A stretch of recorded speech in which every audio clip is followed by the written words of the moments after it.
Good morning, class. Welcome to day 4 of your self-portrait unit. This video is going to discuss today's task list and the assignments and videos that need to be completed today. So your learning goal for the project, is just a refresher, is to plan and create a specific mood to convey through the application of value using oil pastels. So since we're getting close to the final product here, we really want to make sure we're paying attention to the fact that you should have created a specific mood.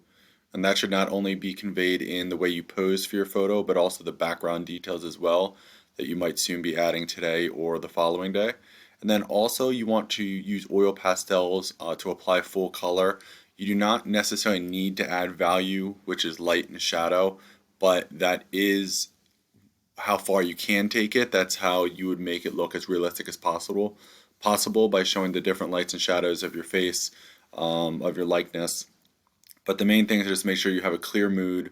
You've used the box grid to show accurate proportions, and you're also using pastels throughout.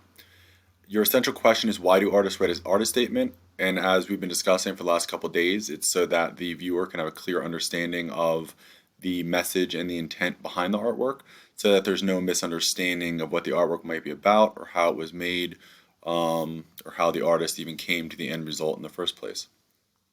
Your vocabulary word for today is proportion, and we are going to dive right into that now.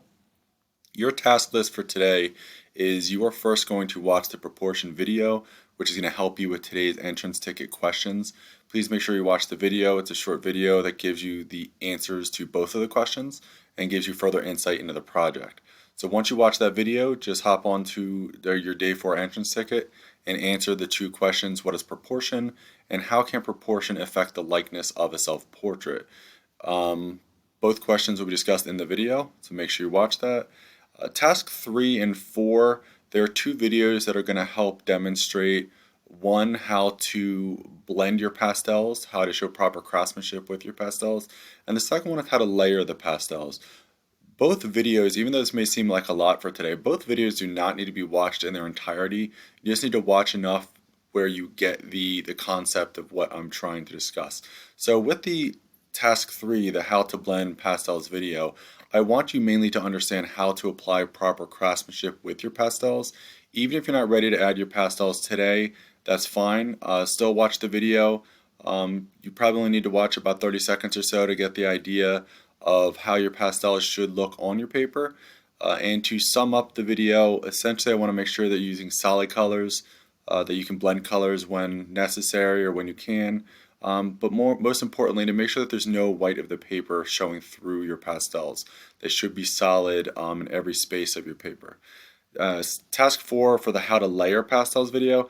This video demonstrates an artist in a time lapse creating a portrait of I think the actor Tom Holland, who plays Spider-Man in the Marvel movies. This artist is doing a portrait using pastels, but the video shows you how far pastels can be taken. It's not meant to make you feel like you have to make your portrait look like that, but more to inspire you to know how far you could push yourself, or try to push yourself if you so chose to. So make sure you watch both videos to help with craftsmanship and how to show light and shadow for your portrait, because that will help you have the mindset of how to make the most successful project possible. And then lastly, just continue working on your self-portrait today once you've done your entrance ticket and watch the videos. Once you're done your work for today, submit your work to today's day 4 progress for your 3 points. And as far as a benchmark goal, you should be trying to finish your portrait today and erasing the grid. If you don't quite get there, it's okay, but you should be close to the point of finishing your portrait. So if you are not there, I would advise you to try to put a little bit of extra time into your work today to try to keep up with the class and make sure that you're on pace to finishing on time. All right, class, I look forward to seeing you in just a bit, and talk to you soon. All right, bye.